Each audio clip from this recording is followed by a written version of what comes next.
ABC's Terry Moran is on the ground in Ukraine right now. Good morning, Terry. Good morning, George. Russian forces are now in complete control of this part of Ukraine, the Crimean Peninsula, and they are giving every sign that they are here to stay. It's all like a bad dream from the Soviet past. Russian forces in the thousands seizing territory, armored vehicles lining the roads, the Russian Navy pouring in more forces, and Ukraine's outgunned, outnumbered troops imprisoned on their own bases by stone-silent Russian soldiers.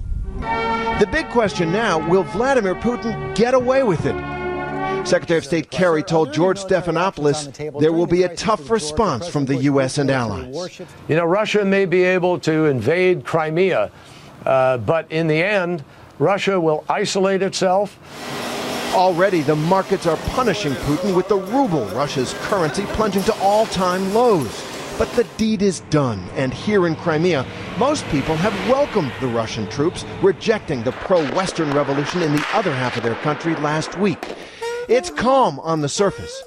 But as we spoke with a woman holding a Ukrainian flag, a tiny gesture of defiance against Russia, we saw the fierce passions just below the surface. Civil war is now a real possibility in Ukraine, so diplomacy with the Russians in control here is where the action is. President Obama struggling to come up with some kind of approach that is creative enough to defuse the tensions and strong enough to get Russia to back down. There is no sign of that, George. Right now, Vladimir Putin is getting what he wants. That's right. And Secretary Kerry going to be there in Ukraine tomorrow. Thank you, Terry.